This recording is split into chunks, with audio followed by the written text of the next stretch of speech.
I Gary want to become a Pokemon master 41 से 50 तक। Gary, धन्यवाद, आज मुझे बहुत मजा आया, सबरीना ने गैरी से सीखें लेते हुए ईमानदारी से कहा। सबरीना बचपन के बाद पहली बार इतनी खुश थी। वर्मिलियन शहर भले ही बहुत पास था, लेकिन वह पहले कभी वहां नहीं गई थी। समुद्र देखना भी उसका पहला अनुभव था। बस खुश रहो। गैरी भी ऐसा ही महसूस करता था। हालांकि वह प्रोफेसर ओक का पोता था, लेकिन उसने अपना ज्यादातर बचपन इसी कस्बे में बिताया था। उसने सियानवुड सिटी में मार्शल आर्ट सीखने में केवल 3 साल बिताए, लेकिन उन वर्षों में भी वह मार्शल आर्ट का अभ्यास करता रहा और उसे कभी आनंद नहीं आया।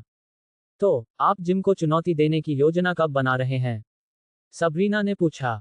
कल सुबह, आज तो सिर्फ गुरुवार ही था। वर्मिलियन सिटी में नीलामी सप्ताहांत पर होती थी। कल करने के लिए कुछ नहीं था, इसलिए उन्होंने वर्मिलियन जिम जाने का फैसला किया। क्या आपके द्वारा पकड़े गए पोकेमोन पर्याप्त नहीं हैं? सबरीना ने पूछा। सबरीना को यह भी पता था कि गैरी नीलामी में जाने की योजना बना रहा है। यहाँ की नीलामियों में स्वाभाविक रूप से दुर्लभ पोकेमोन या उच्च क्षमता वाले पोकेमोन शामिल होते थे। लेकिन गैरी के पास बहुत सारे पोकेमोन थे। अगर वह नए पोकेमोन पकड़ना भी चाहता था, तो उसे नए पोकेमोन पैदा करने से कम अपने मौजूदा पोकेमोन को बढ़ने देना चाहिए था। काफी नहीं, मैं एक पिज्जियोट पकड़ने की योजना बना रहा हूँ।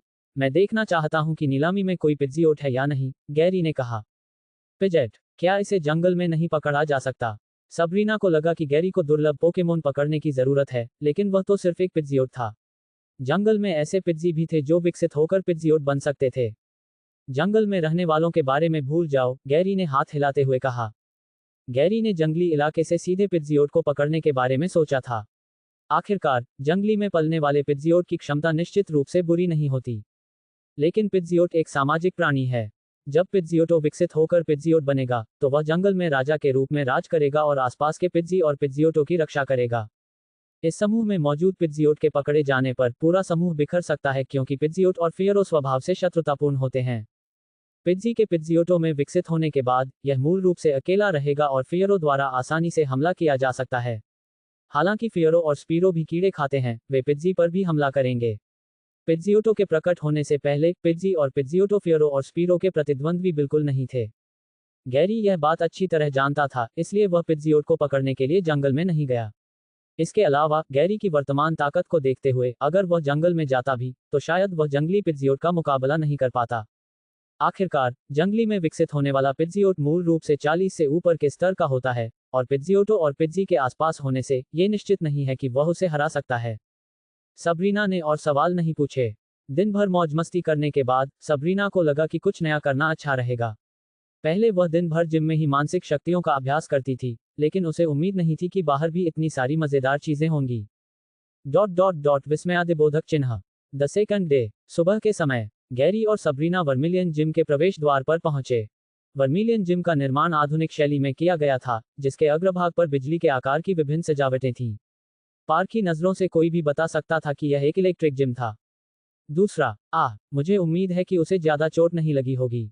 वहां से गुजर रहे लोगों ने गैरी और सबरीना को देखकर कुछ फुसफुसाया।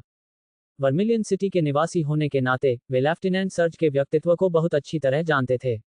उसकी लड़ने की शैली आक्रामक थी, और वह अपनी आक्रामक शैली से किसी भी प्रतिद्वंद्वी को हरा देता था, जिससे प्रतिद्वंद्वी के पोकेमोन गंभीर रूप से घायल हो जाते थे। यहाँ का पोकेमोन सेंटर अन्य शहरों के पोकेमोन सेंटर की तुलना में अधिक व्यस्त था। डिंग, क्वेस्ट जारी, वर्मिलियन जिम बैच प्राप्त करें। पुरस्कार, निम्न स्तरीय रेयर कैंडी X5, मध्यवर्ती रेयर कैंडी X5। स्थायी कौशल सीखने का उपकरण थंडरबोल्ट, उच्च गुणवत्ता वाला चुंबक, विद्युत कौशल शक्ति में 50% की वृद्धि। क्या, ये कैसे दिया जाता है? रेयर कैंडी 2 प्रकार की होती है, निम्न स्तर और मध्यम स्तर। क्या इसका मतलब यह है कि लेफ्टिनेंट सर्ज की ताकत निम्न स्तर और मध्यम स्तर के बीच है? कई मिशन पूरे होने के बाद, गैरी को यह भी पता चला कि मिशन के पुरस्कार प्रतिद्वंद्वी की ताकत के अनुसार तय किए जाएंगे। पहले, केवल निम्न स्तर की रेयर कैंडी ही इनाम के तौर पर मिलती थी, लेकिन जब वह सैफ्रॉन जिम पहुंचा, तो उसे मध्यम स्तर की कैंडी मिलने लगी। इस दृष्टिकोण से देखें तो अगले 4 जिम कमजोर नहीं हैं, और मिलने वाली रेयर कैंडी निश्चित रूप से मध्यम स्तर से ऊपर की होगी, और यहां तक कि उच्च स्तर की रेयर कैंडी भी दिखाई देगी। इसलिए इस निम्न स्तरीय रेयर कैंडी का उपयोग संयम से करना चाहिए, क्योंकि बाद में निम्न स्तरीय रेयर कैंडी प्राप्त करने का कोई तरीका नहीं है। गैरी दरवाजे तक गया, चारों ओर देखा, लेकिन उसे डोरबेल नहीं दिखी, इसलिए उसने सीधे जिम का दरवाजा धक्का देकर खोल दिया। सामने एक खाली युद्ध क्षेत्र दिखाई दिया, जिसके अंदर बहुत अंधेरा था। अंत में कई पुरुष और महिलाएं बाइकर की पोशाक पहने खड़े थे। यहाँ के लोग भयंकर वेशभूषा में थे और आम बच्चे इस समूह के लोगों का सामना करने पर डर जाते थे। बाइक सवारों ने भी गैरी और सबरीना को देखा, उन्हें समझ नहीं आ रहा था कि वे यहाँ क्या कर रहे हैं। हेलो, मैं जिम को चुनौती देने आया हूँ। क्या जिम के मालिक, लेफ्टिनेंट सर्ज, यहाँ मौजूद हैं? गैरी ने पूछा। ये सुनकर कि गैरी जिम को चुनौती देने आया है, वहाँ मौजूद सभी बाइकर्स ने तिरस्कार दिखाया। जिम के मालिक, एक और शिकार आ गया है, एक पुरुष बाइकर ने मुड़कर कहा। हम अभी भी कुछ लोग हैं जो चुनौती देने की हिम्मत करते हैं, देखते हैं कौन है। अंधेरे में एक लंबा और मजबूत व्यक्ति खड़ा हुआ। क्योंकि बहुत अंधेरा था, दूसरे व्यक्ति का चेहरा साफ दिखाई नहीं दे रहा था। जब दूसरा व्यक्ति करीब आया और रोशनी में आया, तो यह स्पष्ट हो गया कि वह एक गोरा, यूरोपीय और अमेरिकी मूल का हट्टा कट्टा आदमी था, जिसने केवल एक जैकेट पहनी हुई थी जिसकी जिप खुली हुई थी, जिससे उसकी सुविकसित छाती की मांसपेशियां और पेट की चौकोर मांसपेशियां दिखाई दे रही थीं। बहुत मजबूत। हालांकि गैरी लेफ्टिनेंट सर्ज को जानता था, फिर भी पहली बार उसे देखकर वह डर गया। उसकी आकृति की तुलना केवल WWE के पहलवानों से ही की जा सकती थी। वर्मिलियन सिटी में आपका स्वागत है। लेफ्टिनेंट सर्ज ने अपनी बाहें खोलीं और सीधे सबरीना को गले लगा लिया। पलक झपकते ही सबरीना की आंखें नीली रोशनी से चमक उठी और जोरदार टक्कर के कारण लेफ्टिनेंट सर्ज दूर जा गिरे। जिम के मालिक, क्या आप ठीक हैं? आप क्या कर रहे हो? जब बाइक सवारों ने लेफ्टिनेंट सर्ज को अचानक बेहोश होते देखा, तो उन सभी ने सबरीना के इरादे और लेफ्टिनेंट सर्ज पर हमला करने के कारण पर सवाल उठाए। मुझे अजनबियों का छूना पसंद नहीं है, सबरीना ने ठंडे लहजे में चेतावनी दी। उसकी आंखों से नीली रोशनी निकल रही थी और बाइक सवारों के कंधों पर एक भारी दबाव पड़ा, वे तुरंत हिलने डुलने में असमर्थ हो गए। मुझे माफ करना, मैं लापरवाह था, कृपया रुक जाओ। लेफ्टिनेंट सर्ज ने भी देखा कि सबरीना एक मानसिक शक्ति वाली महिला थी और उसने तुरंत माफी मांग ली। लेफ्टिनेंट सर्ज की माफी सुनने के बाद सबरीना ने भ्रम पर लगी रोक हटा दी। बाइक सवारों को यह भी एहसास हो गया कि उनके सामने खड़ी काले बालों वाली लड़की कोई सामान्य व्यक्ति नहीं थी, इसलिए उन्होंने तुरंत अपना दबदबा दिखाने वाला रवैया त्याग दिया और आज्ञाकारी भाव से एक तरफ हट गए। लेफ्टिनेंट सर्ज ने सबरीना की ओर देखा और गंभीरता से पूछा, तुम कौन हो? मेरा नाम गैरी है, मैं पैलेट टाउन से हूँ और मैं यहाँ जिम को चुनौती देने आया हूँ। सबरीना। गैरी और सबरीना दोनों ने जवाब दिया। सबरीना, तुम सैफ्रॉन जिम लीडर हो। कांटो क्षेत्र में एक जिम लीडर होने के नाते लेफ्टिनेंट सर्ज सबरीना को जानते थे और उन्हें यह भी पता था कि सबरीना एक साइकिक है। लेकिन सबरीना यहाँ क्यों आई? सबरीना ने कहा, सैफ्रॉन जिम मेरे पिता को सौंप दिया गया है और मैं अब जिम लीडर नहीं हूँ। लेफ्टिनेंट सर्ज दंग रह गए। वह सबरीना का फायदा उठाना चाहते थे, लेकिन उन्हें एक दुर्जेय प्रतिद्वंद्वी का सामना करने की उम्मीद नहीं थी। 100 फीट से उन्होंने समय रहते माफी मांग ली, वरना स्टेटस और बिगड़ सकती थी। हालांकि काज ने सबरीना के प्रेम प्रसंगों को छिपाने की पूरी कोशिश की, लेकिन सैफ्रॉन सिटी और वर्मिलियन सिटी इतने करीब हैं कि लेफ्टिनेंट सर्ज को सबरीना के बारे में कुछ हद तक पता चल गया था और वह जानता था कि वह एक शक्तिशाली मानसिक शक्ति वाली महिला है। क्या हम जिम में मुकाबला शुरू कर सकते हैं? गैरी ने दोनों के बीच बातचीत को बीच में रोकते हुए कहा। गैरी जिम बैटल में ज्यादा समय बर्बाद नहीं करना चाहता था। अगर यह जल्दी खत्म हो जाता, तो उसके पोकेमोन सुबह की ट्रेनिंग जल्दी शुरू कर सकते थे। ठीक है, तो मेरे साथ आओ। लेफ्टिनेंट सर्ज ने गैरी की ओर देखा।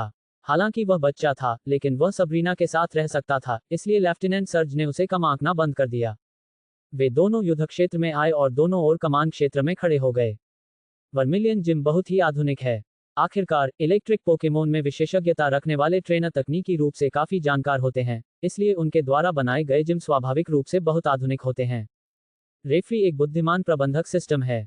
अब चलिए जिम प्रतियोगिता शुरू करते हैं। मुकाबला 1 बनाम 1 का है। डिंग, घंटी बजी और लेफ्टिनेंट सर्ज ने पोके बॉल फेंकी। जाओ, रायचू। महान, एक ताकतवर रायचू प्रकट हुआ। अन्य रायचू की तुलना में लेफ्टिनेंट सर्ज का रायचू अपने ट्रेनर की तरह ही बहुत मांसल था और उसके चेहरे पर भयंकर भाव थे। बैककोर्ट बैककोर्ट बैककोर्ट। LV30 Raichu gym.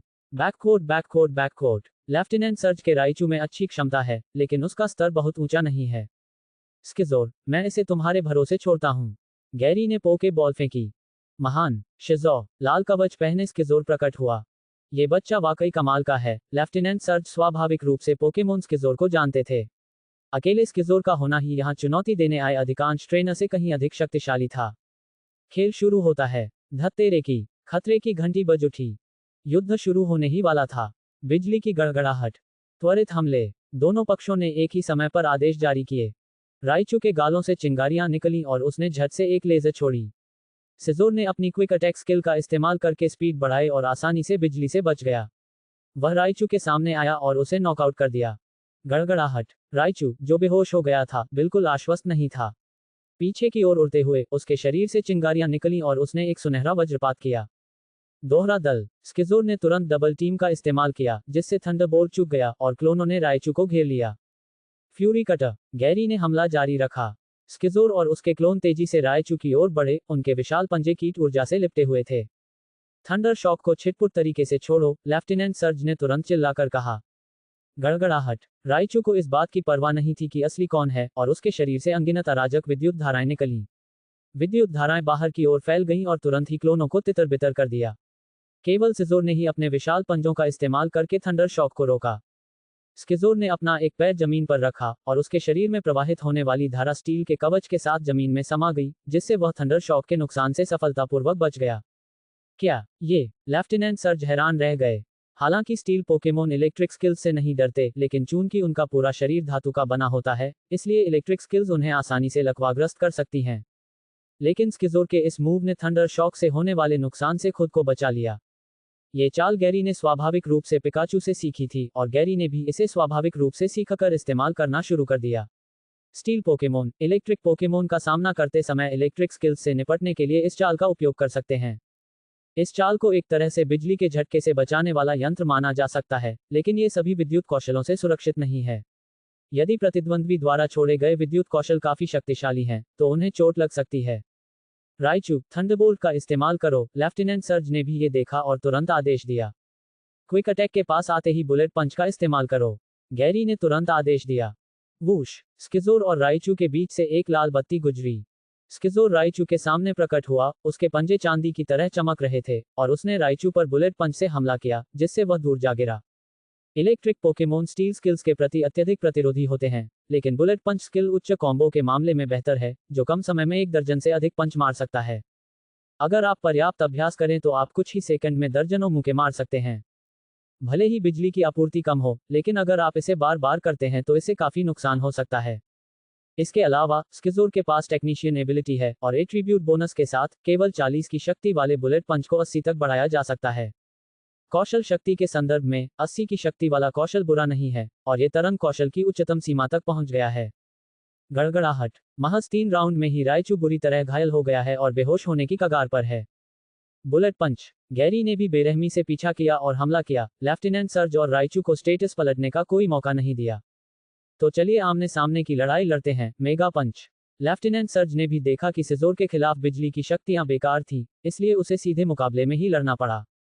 गड़गड़ाहट। रायचू ने अपनी मुट्ठी भींची, और उसकी मुट्ठी में सामान्य ऊर्जा एकत्रित होकर एक तीव्र सफेद रोशनी उत्सर्जित करने लगी। जैसे ही स्किज़ोर वहां पहुंचा, रायचू ने उस पर मुक्का मारा।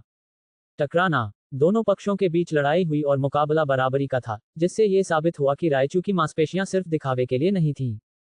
हालांकि स्किज़ोर का हमला अभी खत्म नहीं हुआ था, और एक और विशालकाय पंजे ने हमला किया। रायचू ने इसे रोकने की कोशिश की, लेकिन बहुत देर हो चुकी थी। चांदी के स्टील तत्वों से ढका हुआ पंजा रायचू के गाल पर लगा और उसे बेहोश कर दिया। टकराना। रायचू जमीन पर गिर पड़ा, उसकी आंखें गोल गोल घूमने लगीं और वह बेहोश हो गया। रायचू ने लड़ने की अपनी क्षमता खो दी। स्किज़ोर जीत गया। विजेता चैलेंजर गैरी हैं। एक मशीनी आवाज सुनाई दी। कितनी करारी हार। लेफ्टिनेंट सर्ज ने अपने हाथों से अपना सिर ढक लिया। हालांकि वह हार को स्वीकार नहीं कर पा रहा था, लेकिन वह सचमुच पूरी तरह हार गया था। विरोधी की रणनीति ने उसके रायचू को सफलतापूर्वक निशाना बनाया था। युद्ध समाप्त हो गया था। बधाई हो, ये रहा मुझे हराने का सबूत, थंडर बैज। लेफ्टिनेंट सर्ज ने जिम का बैज गैरी को सौंप दिया। थंडर बैज सूरजमुखी के आकार का है, जिसमें पीले और नारंगी रंग हैं, जो काफी सुंदर है। धन्यवाद। गैरी ने बैज ले लिया। डिंग। मिशन पूरा हुआ। पुरस्कार अंतरिक्ष बैकपैक में वितरित कर दिए गए हैं। जिम को चुनौती देने के बाद गैरी और सबरीना पोकेमोन सेंटर भी गए। गैरी और सबरीना शहर में होने के कारण अपने पोकेमोन को ट्रेनिंग के लिए सार्वजनिक स्थान पर छोड़ने गए। ट्रेनिंग का समय 1 घंटे से बढ़ाकर 2 घंटे कर दिया गया। गैरी मुख्य रूप से ग्रोलाइट पर ध्यान केंद्रित कर रहा था। बैककोट LV12 ग्रोलाइट क्वासी जिम। बैककोट। कुछ दिनों की वृद्धि के बाद ग्रोलिथ अब लेवल 12 पर पहुंच गया है। ग्रोलिथ की कमजोरी उसकी कम क्षमता है, लेकिन इससे कोई फर्क नहीं पड़ता। सबसे शक्तिशाली विकास पत्थर का उपयोग करके विकसित होने के बाद क्षमता एक स्तर बढ़ जाएगी। गैरी को ग्रोलिथ को विकसित करने की कोई जल्दी नहीं है। आखिरकार, उसके पास अभी तक पिट्जियोट और रायडॉन भी नहीं है, और उन्हें पहले से विकसित करने का कोई खास फायदा नहीं है। आखिरकार, ग्रोलिथ और आर्कैनिन के रूपों में कोई अंतर नहीं है। बस इतना ही कि एक बड़ा है और दूसरा छोटा, लेकिन उनकी क्रिया और आक्रमण शैली में कोई अंतर नहीं है। चूंकि इससे कोई फर्क नहीं पड़ता कि यह विकसित होता है या नहीं, इसलिए बेहतर है कि इसका स्तर बनाए रखा जाए और ग्रोलिथ को धीरे धीरे अपने कौशल में सुधार करने दिया जाए, ताकि यह अपने नस्लीय कौशल को पहले ही जागृत कर सके। गैरी ने ग्रोलिथ के ट्रेनिंग को देखा और फिर अन्य पोकेमोन के ट्रेनिंग की स्टेटस पर नजर डाली। एक्सेगुटर अलाकाज़म के साथ अपनी मानसिक शक्ति का ट्रेनिंग ले रहा है। दोनों ने कंफ्यूजन से लड़ने के लिए पावर लेंस पहन रखा है। सबरीना की मदद के बिना अलाकाज़म का कंफ्यूजन उतना शक्तिशाली नहीं है। भले ही यह क्वासी जिम स्तर का हो, फिर भी इस समय यह एक्सेगुटर और गैरी के अलाकाज़म के लगभग बराबर ही है। वटोटल भी गोलबैट के साथ ट्रेनिंग ले रहा था। दोनों ने माचो ब्रेस पहन रखी थी। वटोटल वाटर गन चलाने का अभ्यास कर रहा था, जबकि गोलबैट चकमा देने की कला में लगा हुआ था। चकमा देने के ट्रेनिंग में उसने अपनी स्पीड पर बेहतर नियंत्रण पाया और आगे बढ़ने का सबसे तेज रास्ता क्वेस्ट्स निकाला। सभी पोकेमोन को व्यवस्थित तरीके से प्रशिक्षित किया गया। जब तक वे इसी तरह ट्रेनिंग लेते रहेंगे, उनका स्तर धीरे धीरे बढ़ता रहेगा। सबरीना, क्या तुम्हें कल की नीलामी के लिए कोई पोकेमोन चाहिए? ये देखकर कि उसके पोकेमोन को बहुत गंभीरता से प्रशिक्षित किया गया था, गैरी ने भी सबरीना से बात की। कल की नीलामी पोकेमोन के लिए है। मुझे पकड़े गए पोकेमोन में ज्यादा दिलचस्पी नहीं है। अलाकाज़म ही काफी है, सबरीना ने कहा। ये काम नहीं करेगा। तुम अभी यात्रा कर रहे हो। एक ट्रेनर के रूप में तुम्हें अभी भी सबसे बुनियादी पोकेमोन तैयार करने होंगे, गैरी ने कहा। सबसे बुनियादी पोकेमोन? सबरीना हैरान थी। हालांकि वह कोई बहुत कुशल ट्रेनर नहीं थी, फिर भी उसने सबसे बुनियादी पोकेमोन के बारे में कभी नहीं सुना था। सबसे बुनियादी पोकेमोन समुद्र, भूमि और वायु में पाए जाते हैं। सरल शब्दों में कहें तो पोकेमोन 3 प्रकार के होते हैं, जो पानी में तैरते हैं, जो जमीन पर दौड़ते हैं और जो आकाश में उड़ते हैं। गैरी ने उससे हाथ मिलाया और विस्तार से समझाया। हालांकि सबरीना को टेलीपोर्ट करना आता है, लेकिन तुम्हें ज्यादा से ज्यादा जमीन पर चलने वाले पोकेमोन ही माना जा सकता है। तुम्हारे पास पानी में तैरने वाला या आसमान में उड़ने वाला कोई पोकेमोन नहीं है। सबरीना ने इस बारे में ध्यान से सोचा। गैरी की बात में कुछ भी गलत नहीं था। सुरक्षा की दृष्टि से जमीन पर चलने वाले पोकेमोन को पकड़ने की जरूरत नहीं होती, लेकिन उड़ने वाले और पानी में रहने वाले पोकेमोन को पकड़ना जरूरी होता है। आपकी बात समझ में आती है, लेकिन एक साइकिक ट्रेनर के रूप में मुझे किस तरह के पोकेमोन पकड़ने चाहिए? सबरीना ने पूछा। सबरीना भी एक नौसिखिया ट्रेनर है। उसे ये भी नहीं पता कि इस दुनिया में साइकिक पोकेमोन कौन कौन से होते हैं, और न ही उसे यह पता है कि किस तरह के पोकेमोन को पकड़ना चाहिए। अगर ये सभी साइकिक पोकेमोन हैं, तो वाटर टाइप वाले साइकिक पोकेमोन स्लोब्रो, स्टारमी, ब्रुक्सिश और वेलुजा हैं। ये सभी वाटर और साइकिक एट्रीब्यूट वाले पोकेमोन हैं। गैरी ने वाटर और साइकिक एट्रीब्यूट वाले सभी पोकेमोन की सूची बताई जिन्हें वह जानता था। सबरीना थोड़ी उलझन में थी। वह स्लोब्रो और स्टामी को तो जानती थी, लेकिन उसने ब्रुक्सिश और वेलुजा के बारे में कभी नहीं सुना था। ब्रुक्सिश और वेलुजा क्या हैं? सबरीना ने पूछा। ब्रुक्सिश अलोला क्षेत्र में पाया जाने वाला एक अनोखा पोकेमोन है। यह एक मछली है जिसके शल्क बहुत चमकीले और दांत बहुत कठोर होते हैं। ये समुद्र में अपने शिकार को भ्रमित करने के लिए भ्रम की तकनीक का उपयोग करता है, और फिर अपने मजबूत दांतों से उसे कुचल देता है। यहाँ तक कि शेल्डर के खोल को भी यह आसानी से खा जाता है। वेलुजा पाडिया क्षेत्र के जल में रहता है और उसमें पुनर्जीवन की प्रबल क्षमता होती है। यदि उसका सामना किसी प्राकृतिक शत्रु से होता है, तो वह तुरंत अपना मांस त्याग देता है। इसके अलावा वेलुजा का मांस बहुत स्वादिष्ट होता है, लेकिन ये कांटो क्षेत्र में शायद ही कभी बेचा जाता है और केवल बहुत ही उच्च क्लास के रेस्तरां में ही उपलब्ध होता है। गैरी ने दोनों पोकेमोन की मूल स्टेटस का विस्तृत परिचय दिया। तुम्हें तो बहुत कुछ पता है। सबरीना बहुत हैरान थी। ये कल्पना करना मुश्किल था कि गैरी, एक 10 साल का बच्चा, पोकेमोन के बारे में इतना कुछ जानता है। कोई बात नहीं, मेरा पालन पोषण मेरे दादाजी ने किया है और बचपन से ही मैं उनसे प्रभावित रहा हूँ। इसमें कुछ खास नहीं है, गैरी ने कहा। अगर आपको चुनना हो, तो आप इन पोकेमोन में से किसे चुनेंगे? सबरीना ने पूछा। गैरी स्वाभाविक रूप से स्लोब्रो को चुनेगा, क्योंकि स्लोब्रो मेगा एवोल्यूशन कर सकता है, लेकिन मेगा एवोल्यूशन उतना लोकप्रिय नहीं है, और वर्तमान में ये केवल कालोस क्षेत्र में ही लोकप्रिय है।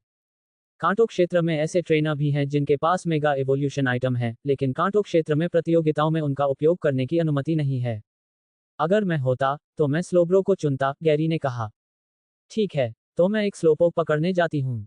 फिर सबरीना ने पूछा, कुछ साइकिक पोकेमोन कौन कौन से हैं जिनका टाइप फ्लाइंग है? मनोवैज्ञानिक शक्तियों वाले पोकेमोन जो उड़ सकते हैं, जरूरी नहीं कि वे फ्लाइंग टाइप के ही हों। मेरा सुझाव है कि यदि आपके पास इसे प्राप्त करने का कोई तरीका है, तो आप बेल्डम को चुन सकते हैं, जो अंततः मेटाग्रोस में विकसित हो सकता है, असिस्ट मैग्नेट राइज फ्लाइंग कर सकता है, और बहुत शक्तिशाली है। गैरी ने इसे पेश नहीं किया था। क्या उड़ने में सक्षम साइकिक पोकेमोन को चुनने की कोई आवश्यकता है? यह मेटाग्रोस ही होना चाहिए। मेटाग्रोस सबरीना चुप रही। वह मेटाग्रोस को जानती थी। आखिरकार यह एक साइकिक एट्रीब्यूट वाला अर्ध पौराणिक पोकेमोन था। लेकिन मेटाग्रोस को पकड़ना बहुत मुश्किल था क्योंकि यह एक दुर्लभ पोकेमोन था। जंगली अभयारण्य में इसे पकड़ना प्रतिबंधित था। हालांकि जंगली में मेटाग्रोस को पकड़ा जा सकता था, लेकिन उनकी संख्या इतनी कम थी कि उन्हें ढूंढना मुश्किल था। ये तो किस्मत पर निर्भर करता है। वैसे सबरीना, तुम्हारा कंफ्यूजन तुम्हें उड़ने की शक्ति भी दे सकता है। फिलहाल तुम्हें उड़ने वाले पोकेमोन की जरूरत नहीं है, गैरी ने कहा। अगर तुम साइकिक का बहुत ज्यादा इस्तेमाल करोगे तो तुम्हें सिरदर्द हो जाएगा, सबरीना ने याद दिलाया। सबरीना कंफ्यूजन का इस्तेमाल करके उड़ सकती है, लेकिन यह मानसिक रूप से बहुत थकाने वाला भी है। खासकर अगर साइकिक का बहुत ज्यादा इस्तेमाल किया जाए तो इससे सिरदर्द हो सकता है और गंभीर मामलों में मानसिक विकार भी हो सकता है। फ्लाइंग टाइप वाले साइकिक पोकेमोन अपेक्षाकृत सामान्य होते हैं। अगर आप वाकई इसे पकड़ना चाहते हैं तो ज़ातु और सिजिलीफ दोनों ही अच्छे विकल्प हैं, गैरी ने कहा। तो मैं इस बारे में फिर से सोचूंगा और पहले स्लोपोक को पकड़ूंगा। सबरीना को पोकेमोन पकड़ने की कोई जल्दी नहीं थी, इसलिए वह अपना समय लेगी।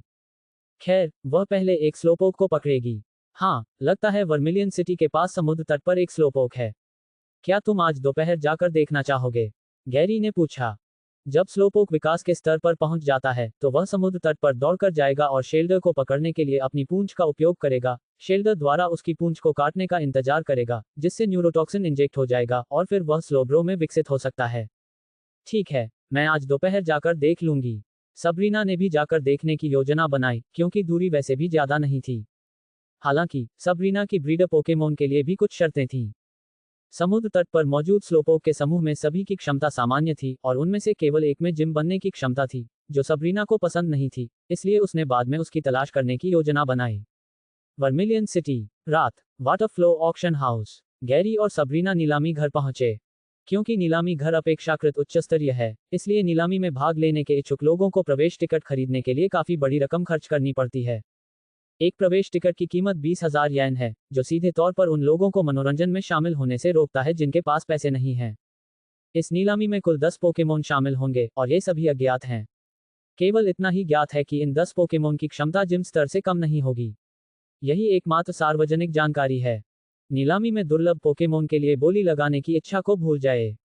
यहाँ नीलामी औपचारिक है, इसलिए नीलाम किए जाने वाले पोकेमोन सामान्य या थोड़े दुर्लभ होते हैं।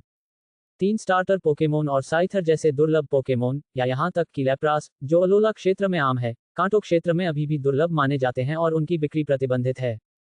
हालांकि दुर्लभ पोकेमोन को ब्लैक मार्केट से खरीदा जा सकता है, यहाँ तक कि छद्म पौराणिक पोकेमोन भी खरीदे जा सकते हैं, लेकिन उनका उपयोग प्रतियोगिताओं में भाग लेने के लिए नहीं किया जा सकता है क्योंकि औपचारिक ट्रेनर को पोकेमोन की जानकारी पंजीकृत करने की आवश्यकता होती है। पोकेमोन लीग द्वारा संरक्षित दुर्लभ पोकेमोन सीमित संख्या में ही उपलब्ध हैं। यदि इनकी संख्या कम पाई जाती है तो तुरंत इसकी जांच की जाएगी। जंगली पोकेमोन को ढूंढना मुश्किल होता है। कई अवैध शिकारी शिकार प्रतिबंधित क्षेत्रों में जाकर दुर्लभ पोकेमोन को पकड़ते हैं और उन्हें काला बाजार में बेच देते हैं। अगर कोई दपे छोटे ऊ की मात्रा आधा रफेटवश व्यक्ति उसे खरीद लेता है तो वह उसे केवल पालतू जानवर के रूप में रख सकता है और औपचारिक अवसरों पर उसका उपयोग नहीं कर सकता। एक बार उपयोग करने के बाद पुलिस उस पर कार्रवाई करने के लिए तैयार हो जाती है। स्वागत है अतिथिगण, मैं आज रात की नीलामी का नीलामीकर्ता इशिबाशी हूँ। ठीक 8 बजे नीलामी आधिकारिक रूप से शुरू हुई। नीलामीकर्ता इशिबाशी बूथ के बीच में खड़े होकर माइक्रोफोन से बोले, आज की नीलामी में जिम क्षमता वाले या उससे ऊपर के 10 पोकेमोन शामिल होंगे। कृपया नीचे पहला पोकेमोन देखें। आवाज बंद होते ही नीलामी के 5 या 6 कर्मचारियों ने एक बड़ा पिंजरा बूथ तक धकेल दिया और उस पिंजरे में एक विशालकाय पोकेमोन को कैद कर दिया गया। स्नोलैक्स, ऐसे पोकेमोन की नीलामी की जाएगी। स्नोलैक्स बहुत लालची है, कोई उसे नहीं चाहता। दर्शकों में मौजूद लोगों को पिंजरे में बंद पोकेमोन में कोई दिलचस्पी नहीं थी। तुम्हें इसमें कोई दिलचस्पी नहीं है? गैरी हैरान रह गया। स्नोलैक्स को तो सचमुच नापसंद किया जाता था। आपको पता है, पोकेमोन सीरीज खेलते समय स्नोलैक्स रास्ता रोक देता था। अगर पोके फ्लूट न होती तो स्नोलैक्स को जगाना नामुमकिन था। और स्नोलैक्स कांटो क्षेत्र के पोकेमोन में एक सुपर मॉडल है। इसके मूल आंकड़े 540 हैं, जिसमें से 160 शारीरिक शक्ति के लिए आवंटित हैं। इसकी सहनशक्ति बहुत अच्छी है। लेफ्टओवर और रेस्ट कौशल के साथ इसे बिल्कुल भी मारा नहीं जा सकता। आपको पता ही होगा, ऐश के सभी पोकेमोन में से स्नोलैक्स का किट डिग्री रेट सबसे ज्यादा है। जब भी यह मैदान में उतरता है, यह विरोधी टीम से एक पोकेमोन, बल्कि 2-3 पोकेमोन भी जरूर छीन लेता है। इसका रिकॉर्ड चारिज़ार्ड और पिकाचू से भी कहीं ज्यादा प्रभावशाली है। लेकिन जब इसे नीलामी के लिए रखा गया तो यहाँ के लोगों ने इसमें बिल्कुल भी दिलचस्पी नहीं दिखाई। गैरी जरूरत से ज्यादा सोचता है। स्नोरलैक्स वाकई शक्तिशाली है, लेकिन वह बहुत आलसी भी है। उसकी आलस स्लेकिंग से बस थोड़ी ही कम है। सामान्य तौर पर उसका मुकाबला करना नामुमकिन है। इसके अलावा स्नोरलैक्स को बहुत भूख लगती है। हालांकि यह सस्ती बेरी खा सकता है, लेकिन एक ट्रेनर के रूप में ये बेरी उगने वाली जगह पर लंबे समय तक कैसे रह सकता है। इसलिए स्नोरलैक्स को पालना एक बड़ी समस्या है। आखिरकार जब एक ट्रेनर यात्रा करता है तो वह अपने साथ सीमित मात्रा में ही भोजन ले जा सकता है। हालांकि गैरी के लिए यह कोई बड़ी बात नहीं है, क्योंकि प्रोफेसर ओक के पास एक विशेष ऊर्जा घन है और स्नोरलैक्स का पेट भरने के लिए केवल 2 घनों की आवश्यकता होती है। लेकिन बैककोट LV28 स्नोरलैक्स जिम बैककोट उसके सामने मौजूद स्नोरलैक्स का स्तर बहुत कम है। गैरी ने अब तक काफी पोकेमोन पकड़ लिए हैं और उसे बाद में उनकी क्षमता को बढ़ाना होगा। अगर वह फिर से स्नोरलैक्स को पकड़ता है तो बाद में संसाधनों का आवंटन मुश्किल हो जाएगा। इसलिए उसे इस स्नोरलैक्स को मिस करना ही था। ये स्नोरलैक्स ऑरेंज आइलैंड्स में पाया गया था। इसकी क्षमता प्रतिरक्षा है। इसके कौशल में टैकल, रेस्ट, स्लीप टॉक शामिल हैं। इशिबाशी ने स्नोरलैक्स के बारे में जानकारी क्रमबद्ध तरीके से देना शुरू किया। गैरी भी काफी हैरान था। ऐसा लग रहा था कि ऐश का स्नोरलैक्स ऑरेंज आइलैंड्स की यात्रा के दौरान पकड़ा गया था, लेकिन यह वही स्नोरलैक्स नहीं होना चाहिए था। ऐश का स्नोरलैक्स बहुत शक्तिशाली था, कम से कम एलीट स्तर की क्षमता तो रखता ही था। प्रारंभिक कीमत 3 मिलियन है। प्रत्येक बोली 100,000 से कम नहीं होनी चाहिए। अब बोली शुरू होती है, इशिबाशी ने घोषणा की। 3.1 मिलियन। आवाज बंद होते ही एक महिला ने एक संकेत उठाया। 3.2 मिलियन। लेकिन जल्द ही एक और आदमी ने एक तख्ती उठाई। हालांकि हर कोई स्नोरलैक्स को बहुत पसंद नहीं करता, फिर भी कुछ लोग जिम में अपनी क्षमता दिखाने वाले स्नोरलैक्स को खरीदने के लिए पैसे खर्च करने को तैयार रहते हैं। आखिर यहाँ प्रवेश पाने वाले लोग अमीर परिवारों से ही होते हैं। अंत में इस स्नोरलैक्स को 4 मिलियन में बेचा गया। फिर दूसरा पोकेमोन एक होर्सिया है। होर्सिया के आते ही दर्शकों ने तुरंत तालियां बजाकर उसका उत्साहवर्धन किया। होर्सिया एक अपेक्षाकृत दुर्लभ पोकेमोन है और इसका रूप भी बेहद प्यारा है। ये युवा लड़कियों के बीच बहुत लोकप्रिय है। इसकी खासियत यह है कि होर्सिया के शरीर में ड्रैगन का अंश मौजूद है।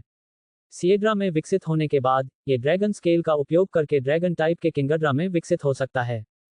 खास तौर पर इस होर्सिया में जिम की क्षमता है, जिसे देखकर दर्शकों में तुरंत उत्साह का माहौल छा गया।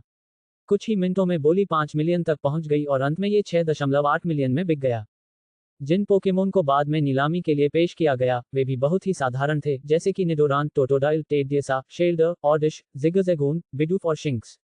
इन 10 पोकेमोन में से कुछ अन्य क्षेत्रों के भी हैं, लेकिन वे सभी बहुत ही साधारण पोकेमोन हैं। इनमें से केवल कुछ ही प्रजनन के लायक हैं, लेकिन उन सभी में अच्छी क्षमता है। लेकिन इनमें से कोई भी गैरी के दिल को नहीं पिघला सकता। अगर कोई एक ही पोकेमोन है जो गैरी के दिल के लायक है, तो वह शेल्डर है। क्योंकि यह शेल्डर शाइनी है, इसलिए गैरी को सिस्टम द्वारा दिया गया टास्क हमेशा याद रहता है। जैसे ही वह 10 शाइनी पोकेमोन पकड़ लेता है, उसे एडवांस्ड शाइनी चार्म मिल सकता है। द पे छोटे ऊ की मात्रा आधा रफेटवश शाइनी पोकेमोन हर जगह बहुत दुर्लभ होते हैं। वहां मौजूद सभी लोगों के पास पैसा था।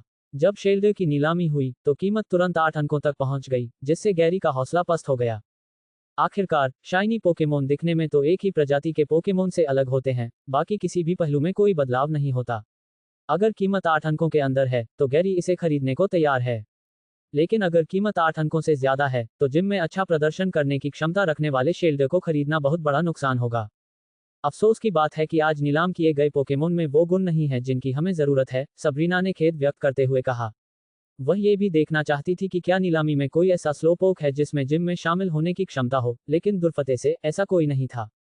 कल देखते हैं, अगर कुछ नहीं मिला तो भूल जाए, गैरी ने कहा। हाँ, सबरीना ने सिर हिलाया। दोनों उठकर जाने ही वाले थे कि नीलामी स्थल की बत्तियां अचानक मंद पड़ गईं, जिससे मंच के केंद्र पर केवल प्रकाश की एक किरण ही चमक रही थी। क्या गलत? गैरी यह सोचकर दंग रह गया कि नीलामी में कुछ पोकेमोन आने वाले हैं। वूश वूश, मंच के बीचों बीच 2 काली आकृतियां प्रकट हुईं। अरे, आप कौन हैं? इशिबाशी असमंजस में था। आज कोई टास्क क्रम निर्धारित नहीं था और मंच पर मौजूद दोनों लोगों को वह पहचानता भी नहीं था। वे नीलामी के कर्मचारी तो नहीं हो सकते, क्योंकि आपने ईमानदारी से पूछा था। आमतौर पर हम जवाब नहीं देते। उद्धरण चिन्ह विस्मयादिबोधक चिन्ह उद्धरण चिन्ह। एक पुरुष और एक महिला ने अपने वस्त्र उतार दिए, जिससे टीम रॉकेट की वर्दी दिखाई दी। महिला के लंबे सुनहरे बाल थे और पुरुष के हरे बाल थे। क्या टीम रॉकेट यहाँ कैसे आ सकती है? वहां मौजूद लोग टीम रॉकेट के बारे में जानते थे और यह भी जानते थे कि वे किस तरह का संगठन थे। ये यहाँ कैसे आ सकते हैं? गैरी को शक हुआ, ये दोनों कोई और नहीं बल्कि टीम रॉकेट के प्रतिद्वंद्वी कैसिडी और बुच थे। टीम रॉकेट में इन दोनों का रुतबा साधारण नहीं था और उनका प्रदर्शन काफी शानदार था। सुरक्षा, इशिबाशी ने तुरंत चिल्लाया, हालांकि कोई भी आगे नहीं आया। चिल्लाने की जरूरत नहीं है। जब हम आए थे तब हम तुम्हारे सभी लोगों से निपट चुके थे, बुच ने तिरस्कारपूर्वक कहा। जो लोग अपने भले के बारे में जानते हैं उन्हें आत्मसमर्पण कर देना चाहिए और अपने सभी पोकेमोन हमें सौंप देने चाहिए, तब शायद हम आपकी जान बख्श देंगे, कैसिडी ने धमकी दी।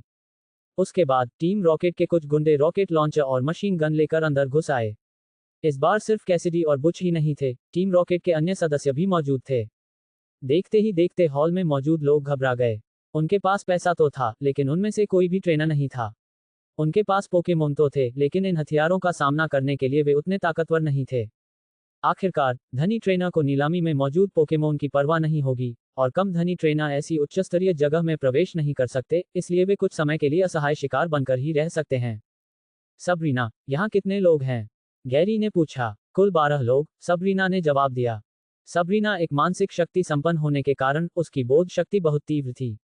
टीम रॉकेट के 2 सदस्यों के प्रकट होते ही उसने अपनी बोध शक्ति का उपयोग कर लिया और यह भांप लिया कि टीम रॉकेट के कितने सदस्य आसपास मौजूद हैं। क्या आप इन लोगों को संभाल सकते हैं? हाँ, फिर मैं बाद में पोकेमोन को छोड़ दूंगा और हथियारबंद लोगों पर सीधा हमला करूंगा। पीछे हटने की कोई जरूरत नहीं है, गैरी ने कहा। ठीक है, सबरीना ने सहमति में सिर हिलाया। गैरी ने अपने सामने मौजूद टीम रॉकेट के सदस्यों को ठंडेपन से देखा, अपने हाथों को कमर पर रखा, 5 पोके बॉल निकाली और उन्हें बाहर फेंक दिया। महान वाटोटल, एक्सेगुटर, सिजोर, गोलबैट और अलाकाज़म प्रकट हुए। एक्सेगुटर, अलाकाज़म, सबको बचाने के लिए रिफ्लेक्ट का इस्तेमाल करो। वाटोटल, गोलबैट, सिजोर, टीम रॉकेट के सदस्यों के हथियारों पर हमला करो। गैरी ने तुरंत आदेश जारी किया। क्या? तोप पर नजर रखो। क्या हो रहा है? स्विच नीचे क्यों नहीं दब रहा है? हथियार लिए हुए टीम रॉकेट के 10 सदस्यों ने पाया कि उन्होंने कितनी भी कोशिश की, वे ट्रिगर नहीं दबा पा रहे थे। सबरीना की आंखें नीली चमक उठीं। उसी ने कंफ्यूजन का इस्तेमाल करके इन हथियारों को बेकार कर दिया था। वाटोटल ने लगातार वाटर गन से गोलियां चलाईं, जिससे टीम रॉकेट के 2 सदस्यों के हाथों में मौजूद रॉकेट लॉन्चर तुरंत उड़ गए। स्किजोर ने अपनी स्पीड का इस्तेमाल करते हुए राइफल पकड़े हुए टीम रॉकेट के सदस्यों को तुरंत मार गिराया और सभी राइफलों को चकनाचूर कर दिया। गोलबार्ट ने बाकी बचे लोगों के हाथों में मौजूद बंदूकों और हथियारों को नष्ट करने के लिए क्रॉस पॉइजन का इस्तेमाल किया। अलाकाज़म ने टीम रॉकेट के सदस्यों से सभी ग्रेनेड छीनने के लिए कंफ्यूजन का भी इस्तेमाल किया। क्या आप कौन हैं? कैसिडी और बुच को नीलामी में किसी ट्रेनर के होने की उम्मीद नहीं थी। उन्होंने कुछ शोध किया था और पाया था कि नीलामी में भाग लेने वाले सभी लोग धनी परिवारों से थे और उनमें से कोई भी ट्रेनर नहीं था। गैरी और सबरीना भी भीड़ से आगे आए। 2 नन्हे शैतान। गैरी और सबरीना को देखकर कैसिडी हैरान रह गया। उसे उम्मीद नहीं थी कि 2 बच्चे जिम्मेदारी संभालेंगे। तुम दोनों बदमाश बच्चों ने टीम रॉकेट के मामलों में दखल देने की हिम्मत की। मैं तुम्हें सबक सिखाऊंगा। कैसिडी को शायद अपनी मौजूदा स्टेटस का एहसास नहीं था। उसने बेतुकी बातें की और एक पोके बॉल फेंक दी। महान, एक बड़ा चूहा दिखाई दिया। वाटोटल। ये देखकर वाटोटल तुरंत गैरी के पक्ष में आ गया। बाहर आओ, जुबत, जाओ, रट्टाटा, उद्धरण चिन्ह ... विस्मयादिबोधक चिन्ह उद्धरण चिन्ह। जब टीम रॉकेट के सदस्यों ने देखा कि उनके हथियार नष्ट हो गए हैं और उन पर कब्जा कर लिया गया है, तो उन्होंने अपने पोकेमोन को एक एक करके छोड़ दिया, लेकिन वे सभी जुबेट, रेटेटा और इसी तरह के कमजोर पोकेमोन थे। सबसे अधिक क्षमता वाले पोकेमोन केवल जिम में ही मौजूद थे। कैसिडी द्वारा छोड़ा गया रेटिकेट भी केवल जिम लेवल का था, जिसका स्तर केवल 25 था। गैरी द्वारा छोड़े गए पोकेमोन, अलाकाज़म को छोड़कर, सभी कैसिडी के रेटिकेट से उच्च स्तर के थे। रेटिकेट, हाइपर फैंग का इस्तेमाल करो। कैसिडी ने हमले की पहल की। वाटोटल, हाई स्पीड वाटर बर्स्ट का इस्तेमाल करो। गैरी ने आदेश दिया। वाटोटल तुरंत अपने खोल में सिमट गया, फिर रैपिड स्पिन का इस्तेमाल किया, और पानी की धारें एक के बाद एक निकली, जिससे एक सर्पिल पानी की धार बनी, जो सीधे बाहर निकली और तेजी से आ रहे रेटिकेट को दूर धकेल दिया। क्या? कैसिडी चौंक गया। उसे उम्मीद नहीं थी कि उसका रेटिकेट उसका मुकाबला नहीं कर पाएगा। Water pulse. वाटोटल ने घूमना बंद कर दिया और रेटिकेट पर पानी का गोला थूक दिया। टकराना। वाटर पल्स के प्रहार से रेटिकेट तुरंत बेहोश हो गया। स्किजोर ने लगातार बुलेट पंच का इस्तेमाल किया और तुरंत ही दोनों रेटेटा को हरा दिया। एक्सेगुटर और अलाकाज़म ने भी बचे हुए पोकेमोन को खत्म करने के लिए कंफ्यूजन का इस्तेमाल किया। टीम रॉकेट के पोकेमोन बहुत कमजोर थे। हथियारों के बिना वे वहां मौजूद लोगों के पोकेमोन को भी नहीं हरा सके। कैसिडी और बुच द्वारा छोड़े गए पोकेमोन भी प्रभावशाली थे। बुच का पोकेमोन एक इन्फिनेप था, लेकिन सबरीना के अलाकाज़म ने उसे साइबीम से हरा दिया। ओफ! धिक्कार है, हम हिल क्यों नहीं पा रहे? आखिर तुमने हमारे साथ क्या किया? पोकेमोन हार गए, और कैसिडी और बुच ने भी पीछे हटने की योजना बनाई, लेकिन पाया कि वे हिल नहीं सकते, और यही हाल टीम रॉकेट के उन 10 सदस्यों का भी था जिन्हें वे अपने साथ लाए थे। सबरीना और दोनों अलाकाज़म ने कैसिडी, बुच और अन्य लोगों को नियंत्रित करने के लिए भ्रम की तकनीक का भी इस्तेमाल किया। एक से गुटर, उन पर सम्मोहन का प्रयोग करो, गैरी ने आदेश दिया। सबरीना ने टीम रॉकेट के सदस्यों को इकट्ठा करने के लिए कंफ्यूजन का इस्तेमाल किया, और एक्सेक्यूटर के 3 सिरों ने सम्मोहक तरंगें छोड़ी, जिन्होंने जल्द ही कैसिडी, बुच और अन्य लोगों को सम्मोहित कर लिया। श्रीमान नीलामीकर्ता, आप अब पुलिस को बुला सकते हैं, गैरी ने याद दिलाया। हाँ, इशिबाशी हैरान था। उसे उम्मीद नहीं थी कि टीम रॉकेट का सामना एक लड़के और एक लड़की द्वारा इतनी जल्दी हो जाएगा। इशिबाशी ने तुरंत पुलिस को बुलाया और स्टेटस का जायजा लेने के लिए मंच के पीछे गए। उन्होंने देखा कि सभी सुरक्षाकर्मी रस्सियों से बंधे हुए थे, इसलिए उन्होंने तुरंत उन्हें खोला और आंतरिक कर्मियों की भावनाओं को शांत किया। अधिकारी जेनी भी बहुत फुर्तीली थी। पुलिस को फोन करने के बाद वह 15 मिनट से भी कम समय में मौके पर पहुंच गईं। अधिकारी जेनी ने नीलामी में हुई घटना के बारे में इशिबाशी को जानकारी दी और उन्होंने गैरी को धन्यवाद देने के लिए पहल की। तुम गैरी ही होगे, है ना? मैंने विरिडियन सिटी में तुम्हारे कारनामों के बारे में सुना है। इस बार बहुत बहुत धन्यवाद, वरना जान माल का नुकसान हो सकता था। ऑफिसर जेनी, आप बहुत विनम्र हैं। एक नागरिक को यही करना चाहिए, गैरी ने विनम्रता से कहा। ऑफिसर जेनी ज्यादा देर तक नहीं रुकी और उन्होंने अपनी टीम को टीम रॉकेट के सदस्यों को ले जाने के लिए कहा, और किसी भी आपात स्टेटस से निपटने के लिए कुछ पुलिस अधिकारियों को यहीं छोड़ दिया। श्री इशिबाशी, अब सब ठीक लग रहा है, इसलिए हम चलते हैं, गैरी ने स्टेटस को नियंत्रण में देखकर कहा।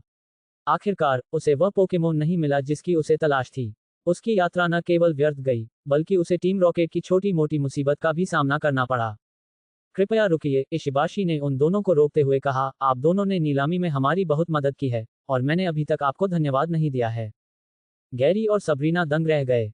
ऐसा लग रहा था कि दूसरी तरफ से उन्हें कोई तोहफा मिलने वाला है। भला वे इसे कैसे मना कर सकते थे? हालांकि वे वास्तव में धन्यवाद का उपहार चाहते थे, फिर भी उन्हें मौखिक रूप से विनम्र रहना पड़ा। हमें इतना धन्यवाद मत दो। अगर हमने कार्रवाई नहीं की होती, तो टीम रॉकेट हमारे साथ ऐसा ही करती, गैरी ने कहा। नहीं, धन्यवाद कहना जरूरी है, इशिबाशी ने बिना किसी झिझक के कहा। आप दोनों पोकेमोन की नीलामी में आए होंगे।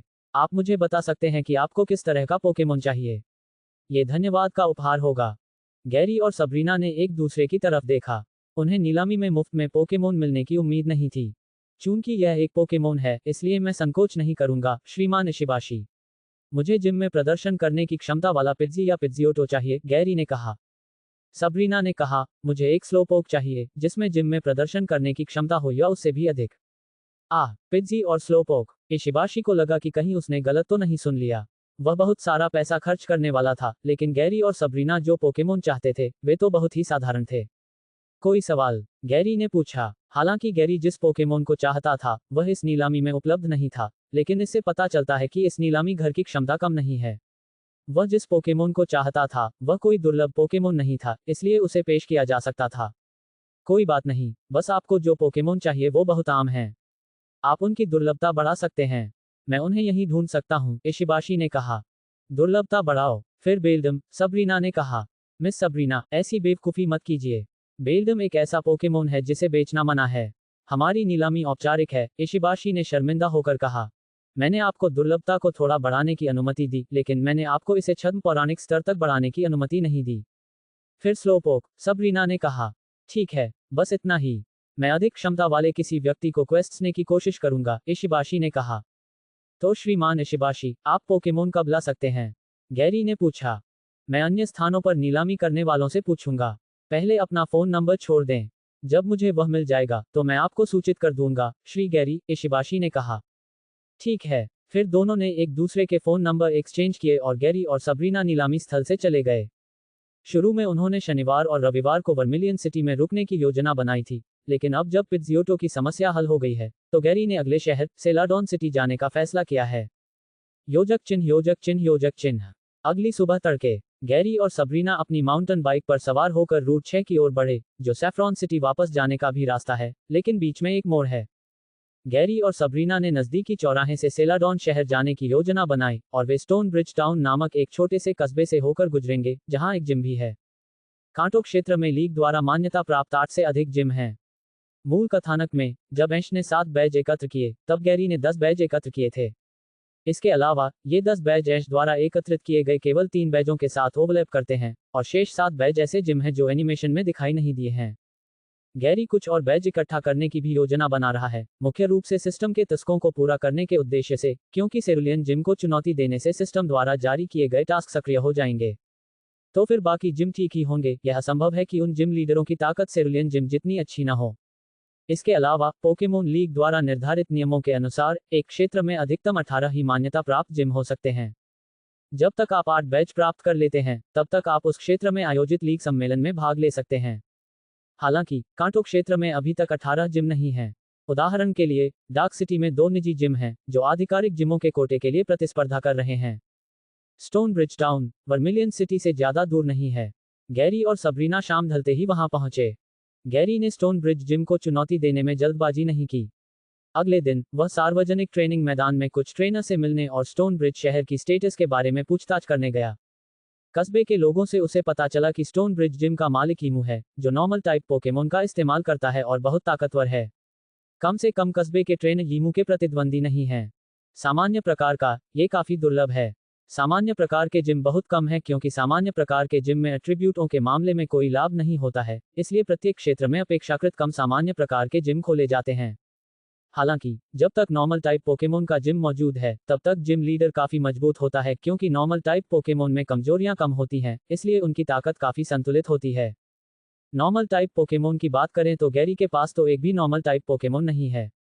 गैरी के पास फाइटिंग टाइप का कोई पोकेमोन नहीं है, इसलिए इस जिम की लड़ाई में उसे कोई फायदा नहीं होने वाला है। स्टोन ब्रिज जिम की बुनियादी जानकारी प्राप्त करने के बाद गैरी ने दोपहर के अवकाश का फायदा उठाते हुए स्टोन ब्रिज टाउन जिम जाकर ये देखने की कोशिश की कि क्या वह सिस्टम रिलीज टास्क को सक्रिय कर सकता है। जब गैरी स्टोन ब्रिज जिम पहुंचे, तो सिस्टम से एक चेतावनी की आवाज सुनाई दी। डिंग, टास्क जारी करें, स्टोन ब्रिज जिम बैच प्राप्त करें। पुरस्कार: 10 मध्यम दुर्लभ कैंडी, स्थायी कौशल सीखने का उपकरण मेगा किक, एक उच्च गुणवत्ता वाला रेशमी स्कार्फ, सामान्य कौशल शक्ति में 50% की वृद्धि। हे भगवान, 10 इंटरमीडिएट कैंडी, 120 की शक्ति वाला एक स्किल डिवाइस। गैरी चौंक गया। कई बार जिम को चुनौती देने के बाद गैरी को यह भी पता चल गया कि सिस्टम के पुरस्कार पूरी तरह से जिम लीडर की ताकत पर निर्भर करते हैं। इससे यह स्पष्ट है कि ईमू की ताकत लेफ्टिनेंट सर्ज से कहीं अधिक है। आखिरकार जब गैरी ने सबरीना को चुनौती दी, तो इनाम के तौर पर उसे बीच में ही कैंडी मिली, और यह सबरीना के मानसिक शक्तियों से ग्रस्त होने से संबंधित है। ईमू एक साइकिक नहीं है, उसकी ताकत असली है, और वह 10 इंटरमीडिएट कैंडी का हकदार है। ईमू के हाथ में मौजूद पोकेमोन का लेवल 30 से ऊपर होना चाहिए। क्या इसे अपग्रेड करने के लिए आपको वस्तुओं का उपयोग करने की आवश्यकता है? गैरी को लगा कि यह सुरक्षित नहीं है और वह वारटोटल को अपग्रेड करना चाहता था। वाटोटल अब लेवल 31 पर है और विकास का विशिष्ट स्तर केवल 5 स्तर दूर है, इसलिए केवल 5 मध्यवर्ती कैंडी की आवश्यकता है। ऐसा नहीं है कि गैरी को हारने की चिंता है, लेकिन हारने के बाद उसे यहाँ एक और दिन बिताना पड़ेगा।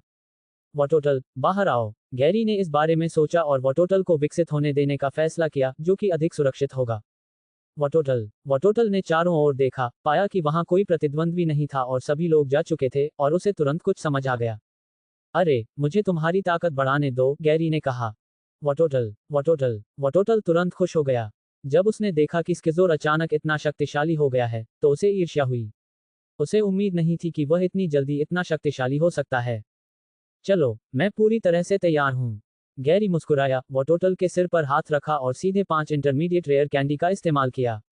वाटोटल LV31, LV36। वाटोटल ने अपनी ताकत में वृद्धि महसूस की और उसके शरीर की कोशिकाएं तेजी से बढ़ने लगीं। उसका शरीर सफेद रोशनी से जगमगा उठा। उसका शरीर, जो मूल रूप से 1 मीटर लंबा था, पल भर में गैरी के बराबर लंबा हो गया और चौड़ा भी हो गया। विकास की रोशनी फीकी पड़ गई और एक विशाल कछुए के आकार का पोकेमोन प्रकट हुआ। ब्लास्टोइस के कवच के सामने से 2 तोपें निकली हुई थीं, जिनका उपयोग शक्तिशाली हाइड्रोपंप दागने के लिए किया जा सकता था। ब्लास्टोइस अपने विकास से पहले की तुलना में कहीं अधिक मजबूत महसूस कर रहा था, खासकर ताकत के मामले में, और उसका शरीर जल तत्व की अधिक ऊर्जा धारण कर सकता था। गैरी ने ब्लास्टोइस के गुणों को देखने के लिए आई ऑफ इनसाइट का भी इस्तेमाल किया। बैककोड पोकेमोन ब्लास्टोइस। एट्रीब्यूट: जल। स्तर: LV36। संभावित चैंपियन: क्षमता टॉरेंट। जब शारीरिक शक्ति कम होती है, तो जल प्रकार के हमलों की शक्ति बढ़ जाती है। कौशल: tackle, tail whip, water gun, withdraw, rapid spin, water pulse, protect, rain dance, shell smash, flash cannon, hydro pump. घनिष्ठता: 255, अधिकतम 255। धारित वस्तु, उच्च क्लास का रहस्यमयी जल। बैककोट। बुरा नहीं है, 3 कौशल जागृत हुए। गैरी हैरान था। इवोल्यूशन के बाद ब्लास्टोइस ने वास्तव में 3 स्किल्स को जागृत किया। क्या चैंपियन बनने की क्षमता वाले पोकेमोन के बारे में यही सबसे डरावनी बात है?